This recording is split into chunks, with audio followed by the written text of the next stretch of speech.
Obieze Kesili became a part of it, Yes. although they were saying it was political and everything. Whenever I could talk, I said, no, it's not political, because this woman, it's what every one of us, I'm not a politician, so they can't say it's political. And luckily, she has been in government. She used her platform to be a spokesperson.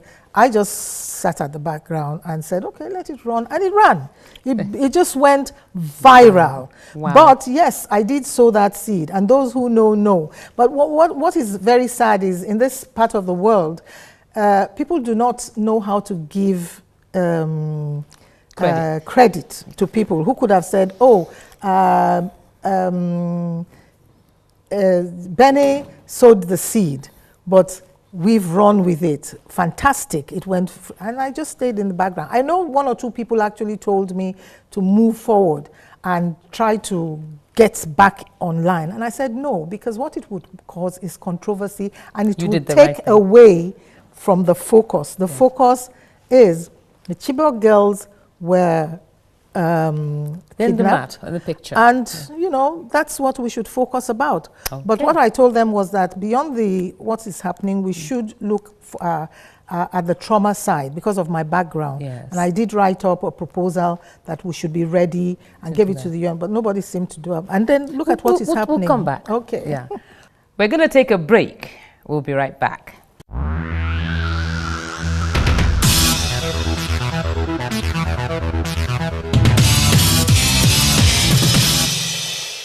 Welcome back. You're still watching the Benny Uche Show, and my guest is Laila St.Matthew Daniel. Laila, I wanted to know a bit about the cooperation you get in terms of policy working hand in hand with activism, and also we want to know more about your professional side. Well, policy working hand in hand with activism is going on okay, but very slow. Okay. Because we have our cultural side that interferes with a lot of things. Behavioral patterns, and there are more men in the Senate and in the House than women. Women need to be part of decision making, but then we all know how it works with politics and women. There have been various things that they talk about, how it requires a lot of money, how it requires a lot of sponsorship.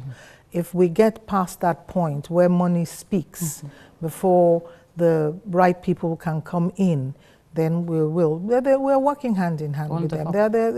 It's work. After all, last year the Violence Against Persons Act came out, which addresses rape, addresses all forms of violence, abuse, and that was a very major milestone. So it's a plus. Yeah, it was a plus, very major plus.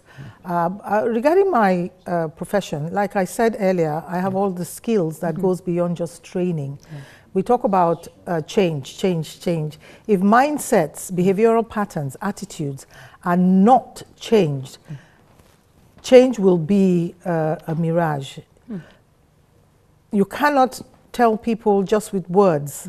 You must change from what you're doing right now and do this. The brain wants to know what is in it for me. What am I going to get from this? And so I use all those techniques when I'm training to make sure that what I'm doing actually is worth it. They can imbibe and impact. So my professional side is okay. I say that all organizations need to get people like us. There are people like us that are there. Change agents through training, emotional training, intelligence training, attitude and behavior. After all, Harvard said that to be a success, you need 15% of the technical skills. To become a success and actually get to where you're supposed to go, you need 85% of soft skills, which is very, very important. I'm an attitude behavioral person, and it is very important that in organizations, they work with people like us for team building, team enhancement, performance management, peak performance. So yes, my professional side comes to play even with my activism, because I do a lot of women empowerment programs, and I work with women, as I said earlier on, and these emotional intelligence skills, I put it into play to make them be confident where their self-esteem has gone down, self-confidence has gone down, work with them to make sure that they become all they can be and should be. And I work with men too as well, where it's necessary. So everything, like I said earlier on, I'm an embodiment of empowerment, whether professionally or whether as an activist or a gender-focused person. I'm just a seed sower. I'm a people empowerment person. My delight is when I build people up. That is very important for me. I know that every year you're, very prominent when it comes to celebrating the 16 days activism against gender violence. There's always a theme addressed every year. Are you looking forward to doing it this year? Yes, I was even talking to some people, because I have a lot of volunteers. That's the NGO, because I don't collect funding, so I don't have specific people. And we're talking about this year, what I want to do is to focus on empowering women in business, because I've noticed, even when talking online on Facebook, a lot of women go into business and they don't actually follow the modalities of success, and then they find at a certain point they get into a rut, or they see somebody else who seems to be doing well in a certain field and they believe that's what they should do. Is that what really your passion is? Is that your goal actually? And then when they can't be successful in that area, they go to another one, and what does that lead to? Frustration. They now begin to feel they are incompetent, they lose their confidence business-wise, and some of them even begin to look for jobs. But yes, some people are not cut out to be entrepreneurs. It's not everybody that is cut out to be an entrepreneur, but you must make sure that you are not cut out before you jump into the job market again. So in November, I'm having a workshop to gather together some women and impact on them the tools of business, goal setting tools, life design tools, and all those kind of things.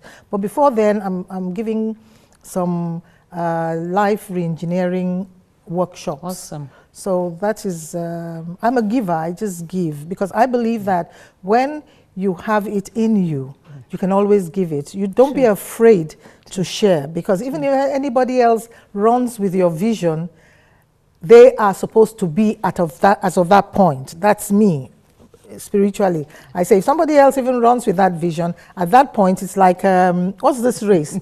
400 meters with a baton. I'm handing over, because God is going to give me another idea that I have to give out. So I don't worry when people take my ideas. I'm very confident. I've become a very confident, matured woman. Awesome. Awesome. Laila, St.Matthew, Daniel, it's been a pleasure talking to you on the Ben Uche Show. We had a wonderful time today. I did. Loads of information. I can do Laila for 3 episodes and we're not done yet. But you know what? We're still going to talk to Laila, getting closer to the time for the gender violence 16-day activism program. And I'm sure if you go to her Facebook page, you're going to be glued and stuck to it. Please take a like for Laila on her Facebook page and encourage her. Well, that's how it's been on this episode of the Ben Uche Show. My guest has been Laila St.Matthew Daniels, a gender activist and the founder of Arts Generation. And she's also a woman of many parts. She gives her all. I hope you enjoyed this episode of the Ben Uche Show. I know you'll join me same time next week, because I'm not going to tell you who the guest is. You need to watch to find out, and it's going to be even better. God bless you.